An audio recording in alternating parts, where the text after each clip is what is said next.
Assalamualaikum warahmatullahi wabarakatuh. Perkenalkan, nama saya Ryan Fatul Rahman dari kelas SI20A. Di sini saya akan membuat video tentang logika matematika. Logika matematika adalah cabang logika dan matematika yang mengandung kajian logika matematis dan aplikasi kajian ini pada bidang-bidang lain di luar matematika. Logika matematika berhubungan erat dengan ilmu komputer dan logika filosofis. Tema utama dalam logika matematika antara lain adalah kekuatan ekspresif dari logika formal dan kekuatan deduktif dari sistem pembuktian formal.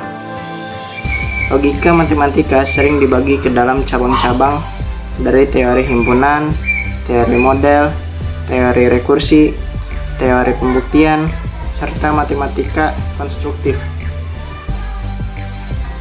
Berikut ini adalah penjelasan tentang logika matematika. Logika matematika menggunakan sebuah pernyataan. Nah, pada dasarnya, pernyataan merupakan suatu kalimat yang bernilai benar ataupun salah, namun tidak keduanya. Sedangkan suatu kalimat dikatakan bukan pernyataan jika kita tidak dapat menentukan apakah kalimat tersebut benar atau salah atau mengandung pengertian relatif. Di dalam logika matematika terdapat dua jenis pernyataan, yaitu pernyataan tertutup dan pernyataan terbuka. Pernyataan tertutup merupakan pernyataan yang sudah bisa dipastikan nilai kebenarannya, sedangkan pernyataan terbuka yaitu pernyataan yang belum bisa dipastikan nilai kebenarannya. Contohnya itu 8 tambah 2 sama dengan 10. Nah, contoh ini adalah pernyataan tertutup yang bernilai benar. Contoh yang kedua yaitu 4 kali 6 sama dengan 20. Nah, pernyataan tertutup ini bernilai salah. Contoh yang ketiga yaitu 5A ditambah 10 sama dengan 40. Nah, contoh ini adalah pernyataan terbuka karena harus dibuktikan kebenarannya.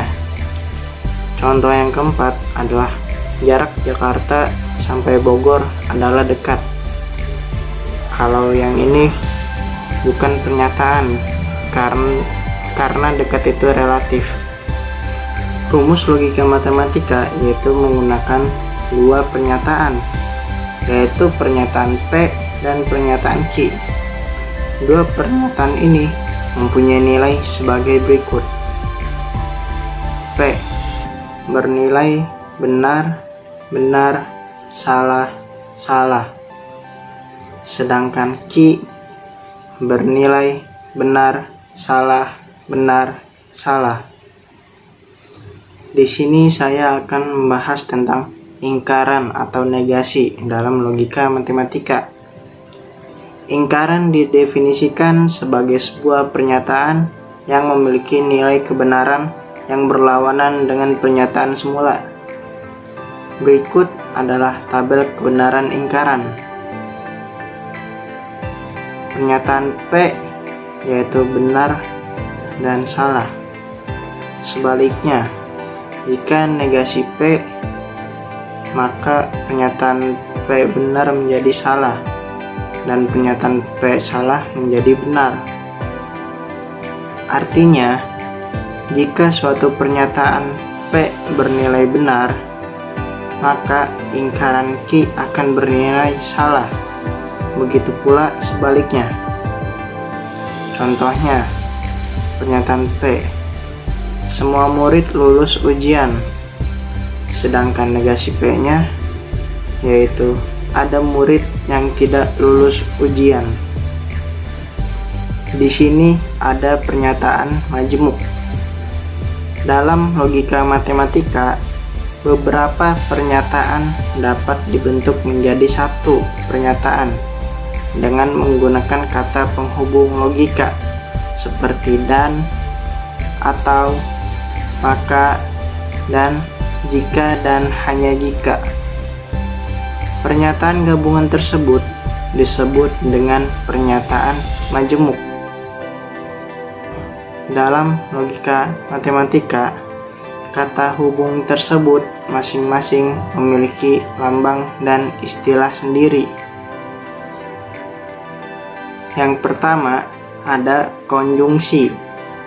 Suatu pernyataan P dan Q dapat digabungkan dengan menggunakan kata hubung dan, sehingga membentuk pernyataan majemuk P dan Q yang disebut konjungsi, yang dilambangkan dengan huruf V kebalik. Berikut adalah tabel kebenaran konjungsi. Dari tabel di atas, dapat disimpulkan bahwa dalam konsep konjungsi akan bernilai benar jika dan hanya jika kedua pernyataan P dan Q benar. Yang kedua, ada disjungsi. Suatu pernyataan P dan Q dapat digabungkan dengan menggunakan kata hubung atau, sehingga membentuk pernyataan majemuk P atau Q yang disebut disjungsi, yang dilambangkan dengan huruf V. Berikut adalah tabel kebenaran disjungsi. Dari tabel di atas, dapat disimpulkan bahwa dalam konsep disjungsi hanya akan bernilai salah jika kedua pernyataan P dan Q salah. Yang ketiga adalah implikasi. Implikasi bisa dipandang sebagai hubungan antara dua pernyataan, di mana pernyataan kedua merupakan konsekuensi logis dari pernyataan pertama. Implikasi ditandai dengan notasi arah panah kanan. Berikut adalah tabel kebenaran implikasi. Dari tabel di atas, dapat disimpulkan bahwa dalam konsep implikasi akan bernilai salah jika dan hanya jika sebab bernilai benar, namun akibat bernilai salah. Selain itu, implikasi bernilai benar. Yang keempat, ada biimplikasi. Suatu pernyataan P dan Q dapat digabungkan dengan menggunakan kata hubung jika dan hanya jika, sehingga membentuk pernyataan majemuk P jika dan hanya jika Q yang disebut biimplikasi, yang dilambangkan dengan arah panah kiri kanan. Berikut adalah tabel kebenaran biimplikasi.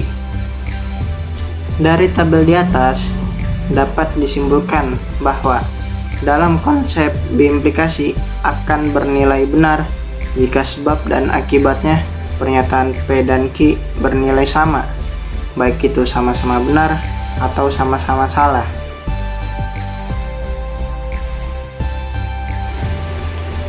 Converse adalah perubahan dari satu sistem ke sistem yang lain. Pernyataan Q maka P disebut converse dari P maka Q. Inverse adalah kembalikan suatu susunan dari suatu susunan yang lazim. Pernyataan negasi P maka negasi Q disebut inverse dari P maka Q. Pernyataan negasi Q maka negasi P disebut kontraposisi dari P maka Q. Berikut adalah nilai tabel kebenaran dari converse, inverse, kontraposisi, dan implikasi.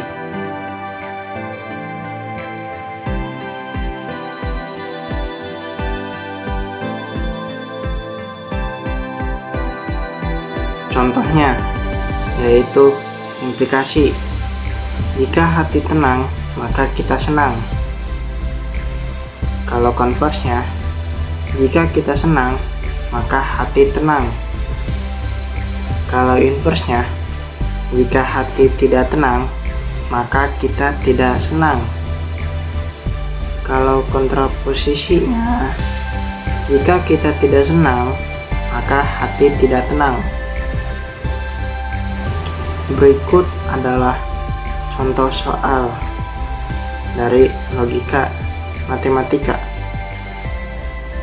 Yang pertama, tentukan negasi dari pernyataan berikut. Hari ini Jakarta banjir.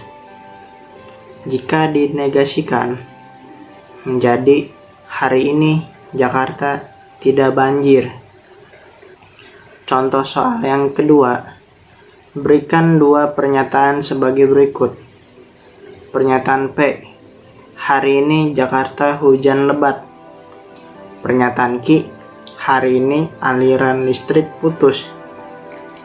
Nyatakan dengan kata-kata A, P, dan Q. B, P dan negasi Q.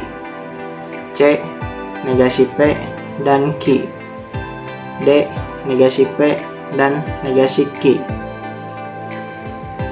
Jawaban yang A yaitu hari ini Jakarta hujan lebat dan aliran listrik putus. Jawaban yang B, hari ini Jakarta hujan lebat dan aliran listrik tidak putus.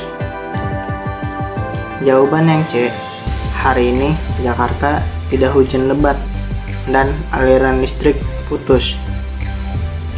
Jawaban yang D, hari ini Jakarta tidak hujan lebat dan aliran listrik tidak putus. Contoh soal yang ketiga yaitu jika rumah bersih maka rumah nyaman. Tentukan inverse, converse, dan kontraposisi. Inversenya yaitu jika rumah tidak bersih maka rumah tidak nyaman. Konversenya, jika rumah nyaman maka rumah bersih. Kontraposisinya, jika rumah tidak nyaman maka rumah tidak bersih. Sekian dari saya. Mohon maaf apabila ada kesalahan. Wabillahi taufiq wal hidayah. Wassalamualaikum warahmatullahi wabarakatuh.